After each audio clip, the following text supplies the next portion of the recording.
all the way down to age 5, head off to kids' church. That way, Leanne, I didn't make you sit down and have to get up again. Don't you love how I did that for you?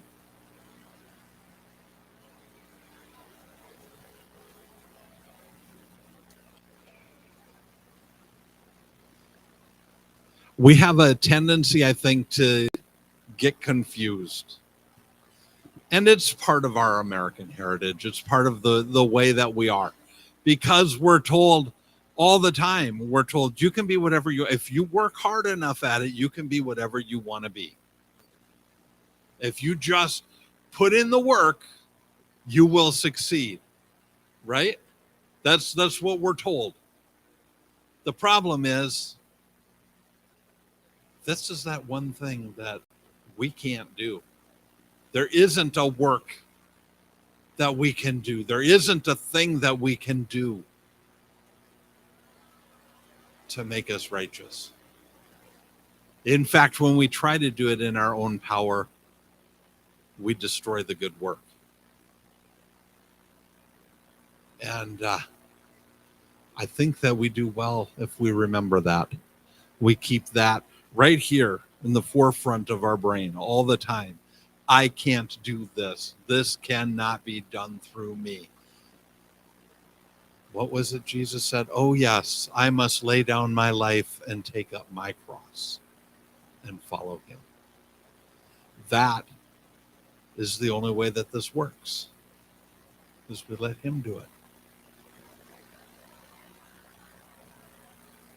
So before we get into the message and the rest of the day, there are a couple announcements that I need to make. And the first is Sarah will be back on Wednesday night leading the Wednesday night Bible study. You can all clap. That's good. I don't know what she's teaching on. I'm not sure if she knows what she's teaching on yet. I think she's going back and forth between Hebrews or Galatians. So, but it will be good. That I can promise you. And secondly, on March 5th, Sunday, March 5th at 6 p.m. here in this room, we are going to have a prayer and praise celebration. We've got a band from Teen Challenge Leadership Institute that's coming to lead worship. We have another congregation that meets in this building at 6 o'clock on Sunday nights that's going to join with us. Oh, yeah, and I think we have one more congregation that might be joining with us. For those of you that don't know, starting this afternoon at 1 o'clock, we have a third congregation that is meeting in this room, and that is an Hispanic Assemblies of God congregation, and I'm so excited. You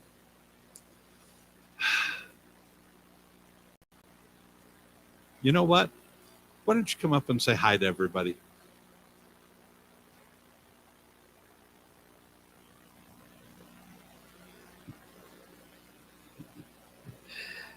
You want it in Spanish? Yeah. Good morning, and my name is Pastor Donaldo Avila, and my wife is Jackie. We are very happy to be here, and then thank you, Pastor Troy, for your support. And like he said, we are a Spanish congregation, a small group, like probably smaller than you right now. And we were in Minneapolis, North Minneapolis. It's been hard to grow in that area. So we just prayed the Lord, and we were looking for a place. And thank you for Pastor Troy. He listened to me, and I think he listened to God, and we appreciate that the congregation, they're happy to continue. We didn't stop having service, so thank you for that. Yeah, I'm happy to be here on March 5th. Yeah, we're gonna be here. So again, thank you, and we're gonna be open for you. We're gonna be helping or working together we are Assembly of God. That's in Spanish, but we are Assembly of God. So praise the Lord, Pastor Troy. Thank you. And I, I teach Spanish if you want to.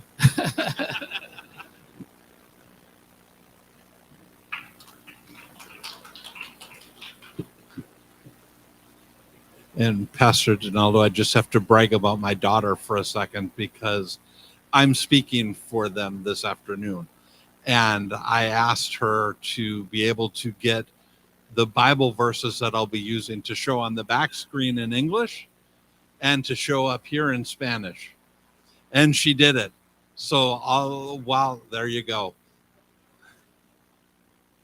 So I'll be able to speak in English and they'll be able to read in Spanish. And I am so excited. So let's start.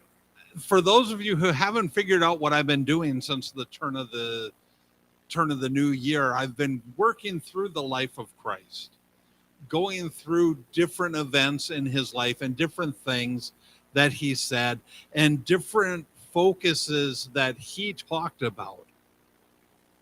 And I'm going to continue doing that up until, I don't know, Easter seems like a good time to go tell. But today, in the life of Christ, we're going to look at an event where things started to change, where things started to get a little bit different. In Matthew 16, verse 13, the clicker works when you turn it on. It says, "Now when Jesus came into the district of Caesarea Philippi, he asked his disciples, 'Who do people say that the Son of Man is?'" And I'm going to just stop right there for a second because I think that we miss a few things if we don't look at the history of this place, if we don't look at what was happening in Caesarea Philippi, because we read it in our Bible and, Caesarea Philippi, okay, well, that's just some place that Jesus went to. There's a lot of history in this particular place. There's a lot of stuff that went on. Caesarea Philippi is different than the region of Caesarea, is also different than the city of Caesarea. Is called Caesarea Philippi because it was given to Herod Philip, who was the son of Herod the Great. Herod the Great got it from Caesar Augustus, and he gave it to his son Philip. Philip called it Caesarea because it came from Caesar, and Philippi to distinguish it from the other Caesarea. And in gratitude, Herod built a temple to Caesar there because Caesar is a god in Rome. In the Roman Empire, Caesar is a god. So, but there's more history than that. This is an ancient city. Caesarea Philippi was ancient when Jesus was there. So, I mean, even from now to 2,000 years ago, that's ancient.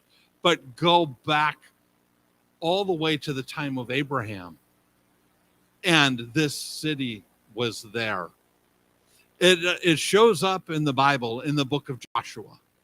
In Joshua 13, verse 5, it says simply this: "And the land of the Gebalites and all Lebanon toward the sunrise, from Baal Gad below Mount Hermon to Lebo Hamath." Baal Gad, or Baal Gad, below Mount Hermon, is Caesarea.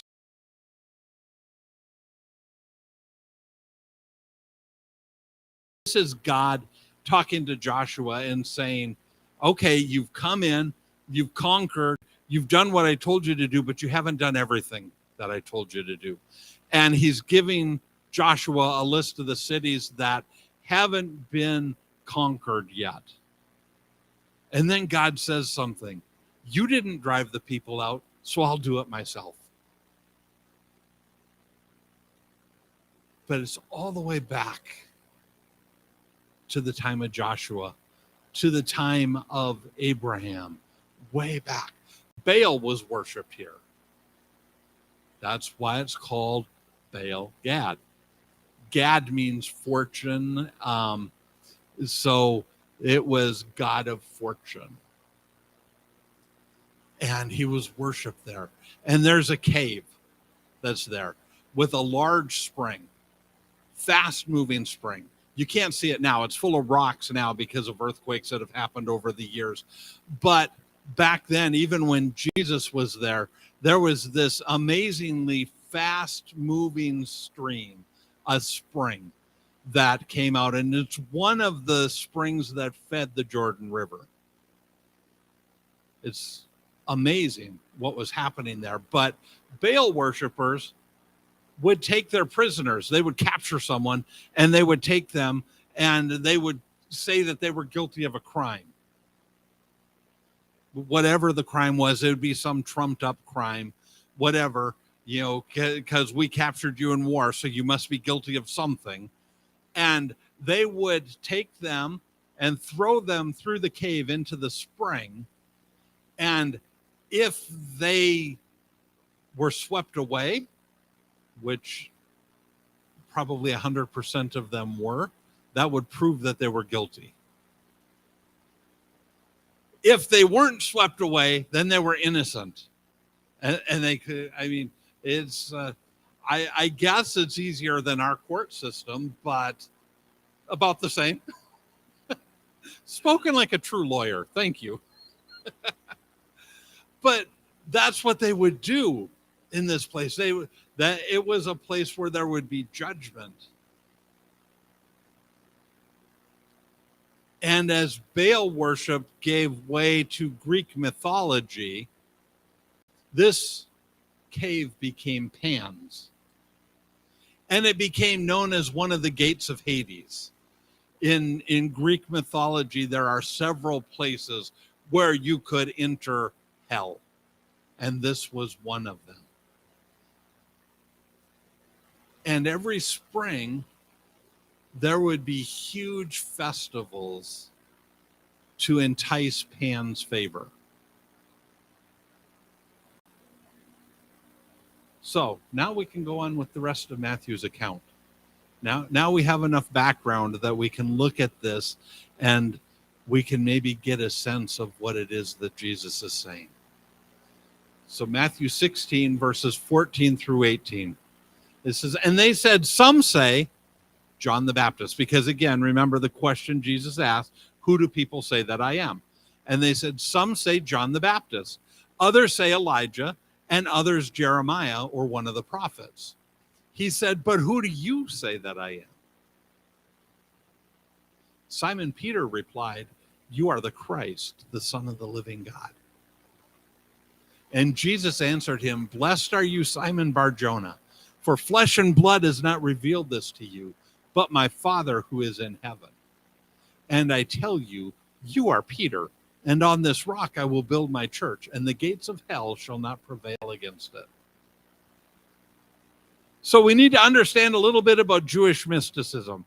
Why, when Jesus asked the disciples, who do people say that I am, did they start listing off dead people? Because Jewish people, even though they have those 10 suggestions and the first 4 of those 10 suggestions are all about not having any God before the Lord our God, the one God, the one who wrote the 10 commandments, even though they have that and they swear by that, they're very superstitious people.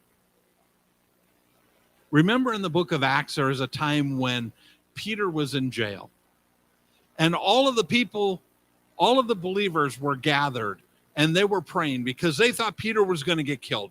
They thought this was his last night. So they were praying for him. And an angel came, and I love this, the way that Luke writes this in Acts, because the way that he wrote it is like an angel came and Peter was asleep. So the angel went, wake up, Peter. And Peter got up, and the gate and the prison doors were open, and he left, and it was a miracle. And he went to where all the people were praying for him to get out of prison miraculously. And he knocked on the door. And a little lady came and answered the door. And she saw that it was Peter, and she ran back and told all the people that were praying, hey, it's Peter. It's Peter. He's back. It happened. What you were praying for, it happened. And they said, no, it's just his ghost. It's just his ghost. He's still in jail or he's dead, and we've got his ghost. Hello, you were praying for him to be released from prison, and he's standing on your doorstep, and you're so superstitious that you think it's his ghost? Come on. So Jesus says, who do people think that I am? And they say, some think that you're John the Baptist, come back from the dead. John the Baptist had recently been beheaded. So they thought maybe when John the Baptist's head was chopped off, the Spirit went into Jesus, and that's what was making Jesus who he was, or how he was. Or Elijah. Now, I kind of can get Elijah, because when you read through the Old Testament, there's only one person that didn't die. Well, two people that didn't die, but only one of them was a major prophet, and that was Elijah. And, you know, he went away in a whirlwind of fire. So I can get how they would think that Jesus was Elijah come back, because there was a prophecy that Elijah would come back. So I get that. And they said, or Jeremiah. And I get that too, because Jeremiah was probably the prophet that was the most, let's see, how do the kids say it these days? In touch with his feelings. They call him the weeping prophet because he spent a lot of time crying over the messages that he was going to deliver. Jesus was kind of in touch with his feelings. He kind of knew what was going on. So I get that. But this is all, who do people say that I am? Have they figured it out yet? Okay, I get it. I get that all of those people think this, but what do you think? Guys, you're my 12 closest friends. We've been walking together for 2.5 years now. Who do you think that I am? And, you know, sometimes when you're leading a Bible study or when you're teaching a class, you'll ask a question and you know nobody wants to answer because they're afraid of getting it wrong. And I have a feeling that's exactly what happened with those disciples right then. They were all doing a little bit of this and looking down. But there's always one person in the group that's not afraid to speak. And if there was a person in this particular group, it was Peter. And Peter said, he spoke right up. He said, you are the Christ, the Son of the living God. He got it right. He understood it. He understood exactly who Jesus is. You are the Christ, the Son of the living God. And then Jesus acknowledged that Peter got it right. And he did a little bit of wordplay here. This is what he did is kind of fun. What he did is because he looked at Peter and he said, your name is Peter, and upon this rock I will build my church, and the gates of hell shall not prevail against it. And as we read that in English, we know that Petra is the word for rock. It's not just the coolest Christian rock band that ever existed. It's the Greek word for rock. But here's the problem that we run into, and that is that we don't look at the Greek close enough, because the word that Jesus used for Peter is not Petra, it's Petros. And Petros means a piece of a rock. The name that Jesus gave Simon Bar-Jonah is Petros, a piece of the rock. And then he said, and upon this rock, Petra, which means a large rock mass, And upon this Petra will I build my church. Not Peter, Petros, little rock. Petra, big rock. The truth that Peter spoke. You are the Christ, the Son of the living God. And that's clearly how Peter understood Jesus to be saying it. And we can know this because Peter wrote some things down. He sent out a couple letters, epistles to the whole church. And in 1 Peter 2, verses 4 through 5, he wrote this: as you come to him, a living stone, rejected by men, but in the sight of God, chosen and precious, you yourselves, like living stones, are being built up as a spiritual house, to be a holy priesthood, to offer spiritual sacrifices acceptable to God through Jesus Christ. Peter understood that what Jesus was saying is he's going to build his church, his ecclesia, his called out ones, on the truth that he is the Christ, the Son of the living God. And each one of the people that are part of the ecclesia, part of the called out ones, are little rocks that are being built into a big thing. And by the way, this is the first time that that Greek word ecclesia is used in the Bible. It's the first time that the church is mentioned. And the gates of hell will not overcome.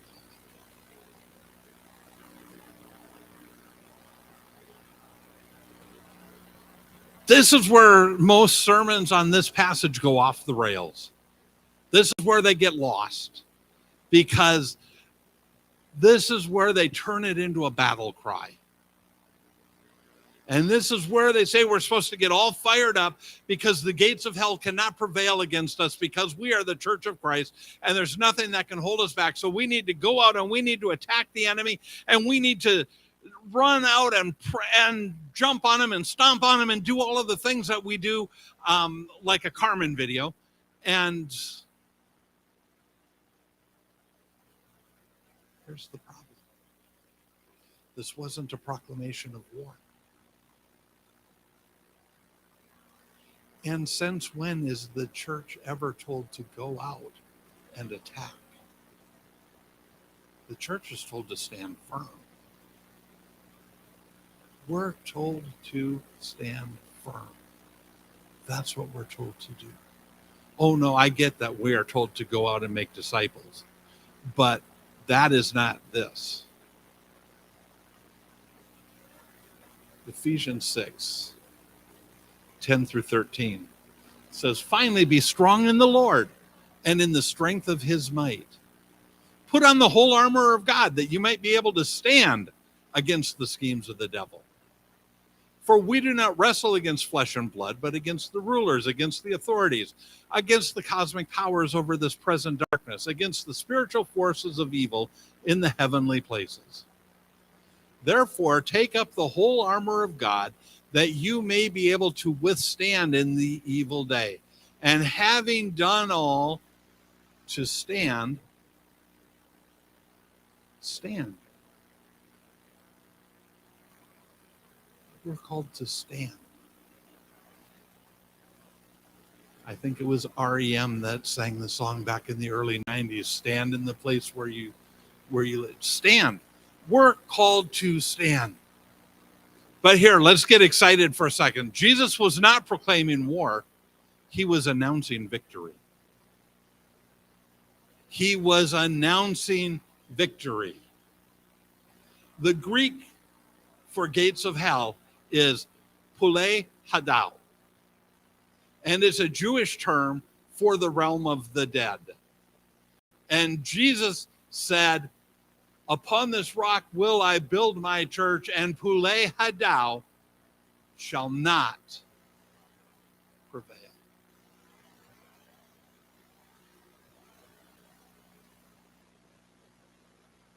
In front of the demons of hell, in front of all the false gods, because if you were to be standing there where Jesus was standing, at that moment, you would see a huge outcropping to the god of Pan, his cave. But you would also see 14 other little alcoves where there were false gods. Now, at this time, they all would have been wooden carvings of Pan. Pan means all, by the way. Pan is considered to be the most powerful god.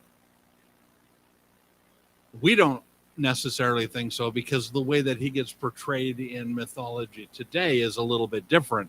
He's the god of the shepherds, he's the god of the flocks, and he also brings fear. And that's who was worshiped in that place. And Jesus is standing there. He's standing in this place where false gods have been worshiped for thousands of years. And he looks Satan in the eye and he says, checkmate.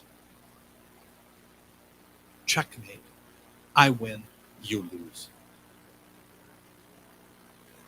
In a couple of months from this point, maybe 3 or 4 months, Jesus was going to be arrested. And he was going to be questioned in a sham of a trial. He was going to be mocked. He was going to be spit on. He was going to be beaten. He was going to be crucified, and he was going to be laid in a tomb. And he was going to be relegated to the realm of the dead. And then the oldest prophecy in the Bible was going to come true. In Genesis 3, verse 15, says, I will put enmity between you and the woman, and between your offspring and her offspring. He shall bruise your head, and you shall bruise his heel. This is God saying to the serpent, yeah, there's going to come a time. There's going to come a time, and there's going to come a place where I'm going to work out my plan that you can't even see. And this plan that I have that you will never even see coming, you're going to bruise this man's heel, and he's going to crush your head.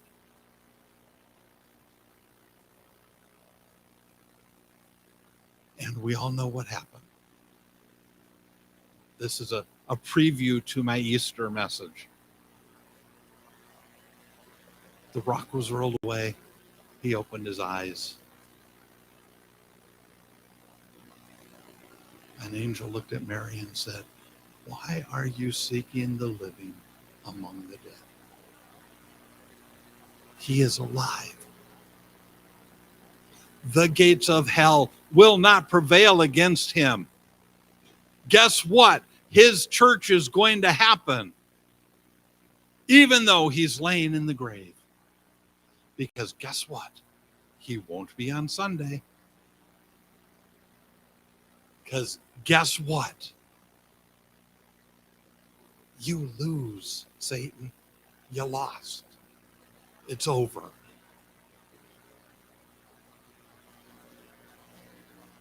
I'm not a huge spiritual warfare kind of person, and the reason why is because it is finished. The war is over. What is there to fight with a defeated enemy? You just go behind and sweep up the pieces. That's all we have to do. Go behind and sweep up the pieces. The war is over. I love how Petra put it. The war was over without a fight. The war was over without a fight. Jesus opened his eyes, and what he had said a few months before all of a sudden made perfect sense. The gates of hell will not prevail. The realm of the dead will not stop what's happening. Upon this rock I will build my church.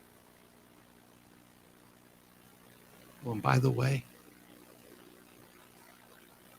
you are who he's using to build it.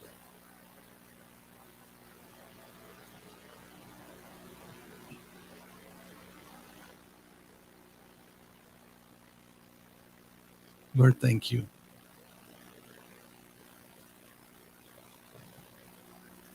Thank you that the battle is already over. Thank you that the war was fought and won before we ever even knew there was a war. Thank you that even though the pits of hell threw everything they possibly could at you, you said, no, it's not going to happen. And you announced victory.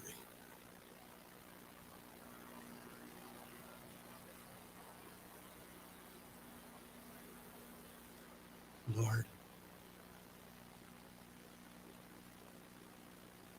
let us live in that victory. Empower us to live in that victory, to understand that it's not a fight, it's an acceptance. You have already won. And all we have to do is live in it. And Lord, for anybody here that's struggling with something and they can't seem to figure it out, I just pray right now that they would hear what I'm saying. You have already won. And all they have to do is live in that victory.